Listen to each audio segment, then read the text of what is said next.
بهمان شێوە لە معاملاتی ڕۆژانەی خۆتا هاوڕێ لەگەڵ هاوڕێیە، دراوسێ لەگەڵ دراوسێکەیە، تۆ لە کاسبیەکەتا لەگەڵ شاگردەکەتا بە هەمان شێوە ئەو لەگەڵ تۆیە، لەگەڵ خێزانەکەتا خێزانەکەت لەگەڵ تۆیە، لەگەڵ مناڵەکانتا لەگەڵ خزمە نزیکەکانتا، برا دایک کوڕت ئەولادەکانت چەندین هەڵت ئەبینی. جاری وای شێ هەڵەکان مەقسوودە وەکو باسمان کرد، یعنی قەزدەن ئەکرێت، جاری وای شێ غیر مەقسوودە کابرا هەڵەیەکەکە نازانێ. جا ئەگەر بێت و ئەم هەڵانەی کە بەرامبەرت ئەکرێن بە قەزد و بەیان بە غەیری قەزد، ئەگەر بێت و هەر دانەیەکی لەسەری بۆستی و بڕۆیتە قوولایی ئەم هەڵانەوە و بزانم بۆ کرا و بۆ ئەکرێ و هۆکارەکەی چییە و قوولیکەیتەوە، ژیان لە خۆت تاڵ ئەکەی، ژیان لە خۆت تێک ئەدەی، سەر لە خۆت ئەشێوێنی. عاقڵترین کەس لە ژیانە ئەوەیە کە هەر هەڵەیەک ئەبینێ یان زۆربەی ئەو هەڵانە کە ئەیبینێ خۆی لێ گێل ئەکا، خۆی لێ بێ ئاگا ئەکا. خۆ بێ ئاگاکردن کە لە عەرەبیە پێی ئەوترێت تەغافل، یەکێکە لە ئەخلاقە جوانەکانی ئیمانداران. زۆر جار بەو خۆ گێلکردنە نەجاتت ئەبێ، ڕزگارت ئەبێ، دڵت ئیسراحەتەکە، لە زۆربەی کێشەکان بە دوور ئەبی، لەبەر ئەوەی لە کێشەکان نەجاتت بێ، لەبەر ئەوەی خەریکی کارە وردەکان نەبی، لەبەر ئەوەی بەهۆی کاری وردەوە مشکلەی وردەوە شتی وردەوە شتە گەورەکان لەدەست نەدەی. مەشغول بوون بە شتی وردەوە زۆر جار بەرامبەرەکانت، ئەوانەی کە دژمنتن، ئەوانەی کە حەسوودن بەرامبەرت، ئەوانەی زۆر جار حەزەکەن تۆ مەشغول کەنە شتی بچووکەوە تا شتە گەورەکان لەبیر بوونەوە. پیاوی عاقڵ ئەوەیە خۆی لەو مۆزوعانە گێلەکە. هەدەف و ئامان چییە لە خۆ گێلکردن؟ ئەتەوێ خلاف گەورە نەکەیتەوە، شتی بچووک گەورە نەکەیتەوە. ئەو شتانەی کە خلافی تایە ئەتەوێت وای پێ نەکەی بیگەینتە حەدێک کە چارە نەکرێ. فرسەتێ بە کابرا بدە کە هەڵەی کردووە، ئەو کەسەی بەرامبەرەکەت کە هەڵەیەکی کردووە فرسەتێکی پێ ئەدەی، هەلێکی پێ ئەدەی کە غەڵەتەکەی خۆی چاکاتەوە، و هەلێکی تریش ئەدەیکەوە ئەو پەیوەندیە هەبووە بگەڕێتە شوێنی خۆی. ئەمەش عاقڵیە، پیاوە عاقڵەکان وایان کردووە، و لە هەمویان عاقڵتر پێغەمبەرەکان و پێغەمبەری خۆمان محەممەد المصطفى صلى الله عليه وسلم. جا خوای تعالی لە قورئانە بۆ ئێمە باسەکە و ئەفەرمێ وإذ أسر النبي إلى بعض أزواجه حديثا. پێغەمبەری خوا صلی الله عليه وسلم بەنهێنی شتێکی دا بەگوێ یەکێ لە خێزانەکانیە. فلما نبأت به کاتێ سڕەکەی پێغەمبەری باس کرد و ئەظهره الله، خوای گەورەش سڕەکەی کەشف کرد، يعني گەیاندێ پێغەمبەری خوا صلی الله عليه وسلم کە ئەو ڕۆیشتووە باسی کردووە، عرف بعضه وأعرض عن بعض، يعني پێغەمبەری خوا صلی الله عليه وسلم هاتە لای گلەی لێ کرد، هەندێکی داوە گوێیە ئەوەکەی تری هەر باس نەکرد. فلما نبأت به قالت من أنبأك هذا، كاتي پیغمبری خوا صلی الله عليه وسلم پێیوت ئەویشوتی کێ پێتیوت؟ و ئەویش فەرمووی خوای گەورە پێیوتوم. قال نبأني العليم الخبير. ئەمە زانایانمان لێرەوە ئەمە وەرەگرن کەوا سیر کە پێغەمبەری خوا صلی الله عليه وسلم لە بڕێک لە نوقسانیەکانی خێزانی خۆی بێ ئاگا ئەکا کەئەنەهو نەیویستووە، کەئەنەهو گوێی لێ نەبووە، كأنه نيزانيوة، مع العلم زانيشيتي. أما صفتي بيغمر بوا صلى الله عليه وسلم، وصفتي زوربي بيغمر كان يجبوها. بيغمر يوسف عليه السلام كاتي براكاني بوتم عزيزي مصر وبراكاني دين بولاي نايناس نوا باش اوي خستيانا ناو بيركو اوي خرابنا ببرانبري كرديان. كاتي بيغمر يوسف عليه السلام ئەمری کرد کەوا ئەو جامەی کە گەنمیان پێوانە ئەکرد بیخەنە ناو بارەکەی بنیامینەوە بۆ ئەوەی بنیامین بێنێتەوە بۆ لای خۆی، و ئەوە بۆ حادیسە و ڕووداوەکە جەنابتان ئەیزانن کاتێک کە بینیانەوە و هاوردیانەوە بۆ لای یوسف ئەوان یوسفیان نەئەناسی. یوسف فەرمووی ئەمەمان لە ناو باری بنیامینە گرتووە، بۆیە بنیامین لە شریعەتی خۆتانە وایە کەوا ئەگەر کەسێ دزیەکی کرد ئەو کەسە ئەبێ بە عەبدی ئەو کەسەی کە دزیەکەی لێ کردووە، بۆیە ئێمە ئەم کوڕە لای خۆمان گلە دەینەوە. براکانی لێرە وتیان هەر تاوان هەر ئەو نییە تاوانی کردبێ برایەکی تریشی هەبوو، یعنی لە دایکی، چونکە یعقوب 4 ژنی خواسته بوو، یوسف و بنیامین لە دایکێک بوون. ئەمان وتیان چی وەکو تانەیەک لە براکەیان، وتیان برایەکی تریشی هەبوو، یعنی لە دایکەکەی ئەو برایشە پێشە دزی کردووە، لەسەر لە دزیە گیراوە. خوای تعالی ئەفەرمێ وأسرها يوسف في نفسه ولم يبدها لهم. خۆ یوسف ئەیتوانی بڵێ واللهی درۆکم من یوسفم، بەڵام ئەفەرمێ یوسف لە نفسی خۆیان هەڵی گرت و ئاشکرای نەکرد، نەیداوە ناو چاویانە. طبیعەتی پیاوچاکان وا بووە، طبیعەتی پێغەمبەرەکان وا بووە.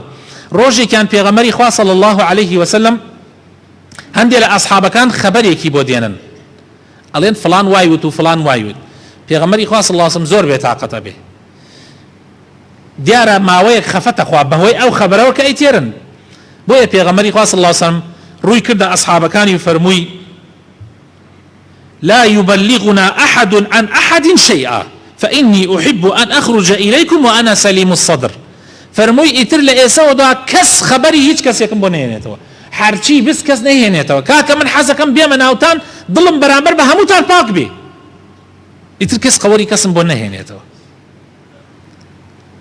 ئەمە پیاوچاکان ئیسفادەیان لێ کردووە. ڕۆژێکیان یەکێک لە پیاوچاکان زەلامی خەبەرێکی بۆ دێنی، ئەڵێ فلانە کەس قسەی پێکردی، ئەویشە فەرمێ فلانە کەس تیرێکی تێوەشاندم بەرم نەکەوت، یعنی قسەیەکی پێکردم من نەمبیستە، تیرێکی لێ وەشاندم لە دڵم وەشاند لێمی نەدا، ئەی بۆ تۆ تیرەکە هەڵەگریت و ئەی چەقێنیتە دڵمە؟ ئەو تیرەکەی وەشان نەیدا لە دڵم، ئەی بۆ تۆ تیرەکە هەڵەگریت و ئەی چەقێنیتە دڵمە؟ یعنی ئەی تۆ ئەو خەبەر ئەو قسەیەکی پێکردم قسەکە نەگەیشتیە من نەمبیست، ئەی بۆ تۆ قسەکە هەڵەگریت و ئەی دەیتە گوێچکمە جارێکی تر، وەک ئەو وایە تۆ قسەکەت پێم کردبێ.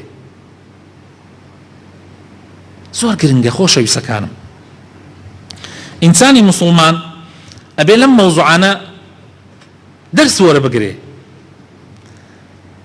ڕۆژێکیان پێغەمبەر عیسا سەڵات و سەلامی خوای لێ بێ هاتە ناو ئەصحابەکانی هاوڕێکانی حەواریەکانی، فەرمووی چی ئەکەن ئەگەر برایەکتان خەوت بێ با هات کەلپەلەکەی هەڵدا و عەورەتی کەوتە دەشت، ئێوە چی ئەکەن؟ وتیان بانیە دەین، نایلین عەورەتی بکەوێتە دەشت. فەرمووی ئەجا خۆ من ئەوەی کە ئەیبینم ئێوە ئەڕۆن کەلپەلەکە هەڵەدەنەوە باشتر بکەوێتە دەشت. وتیان چۆن ئێمە شتی وا ناکەین و چۆن؟ فەرمووی سبحان الله، ئەی باشە ئەبیسمەوە کابرا عەیبێکی هەیە نوقسانیەکی هەیە، ئێوە ئەڕۆن شتی تریشەخەنە بانی و باسیەکەن لە ناو خەڵکە، ئێوە وەکەوە وایە عەورەتەکەی هەڵدەیتەوە. برا ئێسە کابرا عەورەتی گیانی بکەوێتە دەشت باشە یا حەیای بۆی لە ناو خەڵکە بەهۆی مەوزوعێکەوە؟ خەڵک زۆربەی وایە حەزەکە عەیبی کەسێ ببینێ بڕێک شەخاتە بانی ڕۆ لای خەڵک باسێک.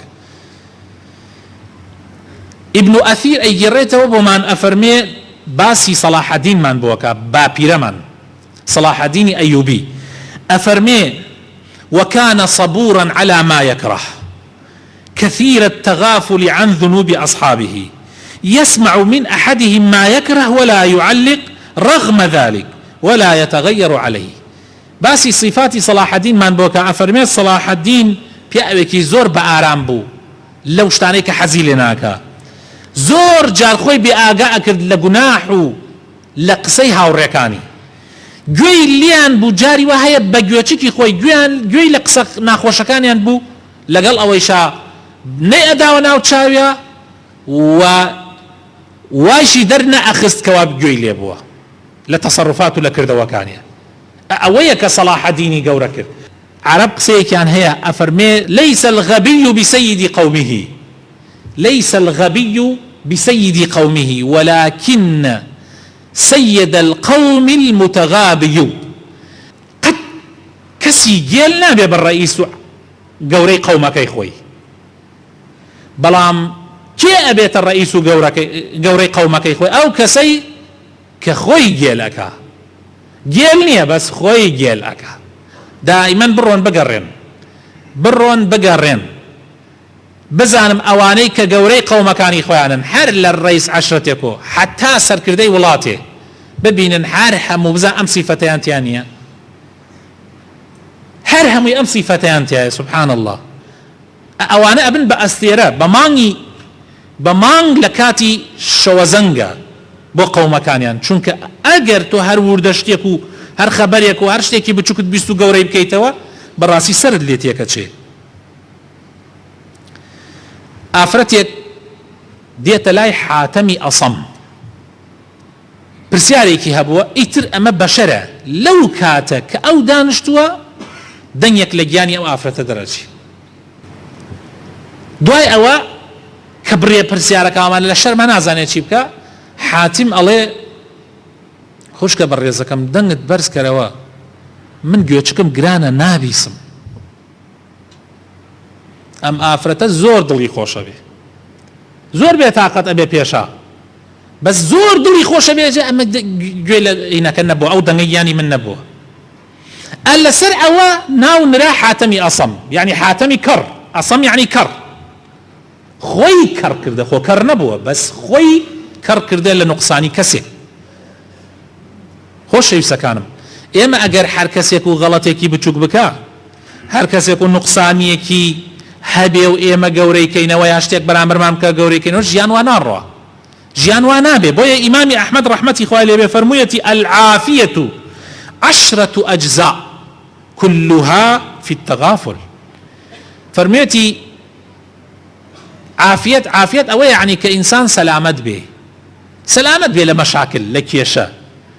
فەرموویەتی عافیەت و سەلامەتی دە بەشە، هەر هەمووی ئەگەڕێتەوە بۆ خۆی گێلکردن، هەر هەمووی ئەگەڕێتەوە بۆ خۆی گێلکردن، هەر دە باشەکەی.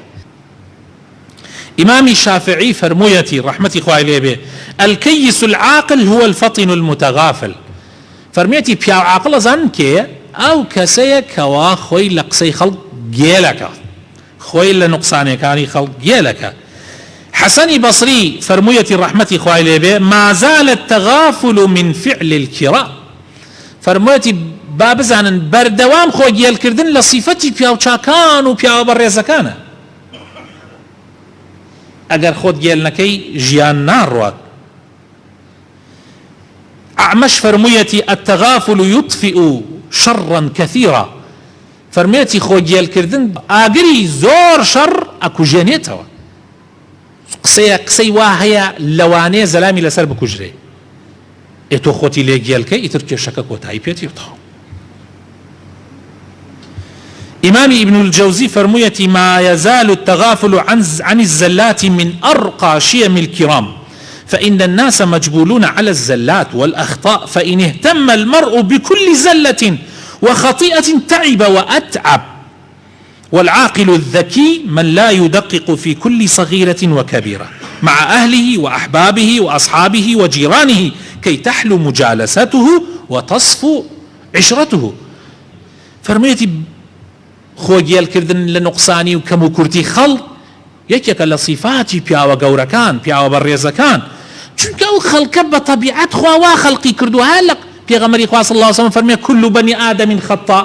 ئەفەرمێ هەموو بنی ئادەمێ غەڵەتەکە، هەموو بنی ئادەمێ غەڵەتەکە، بەشەر نییە غەڵەت نەکا.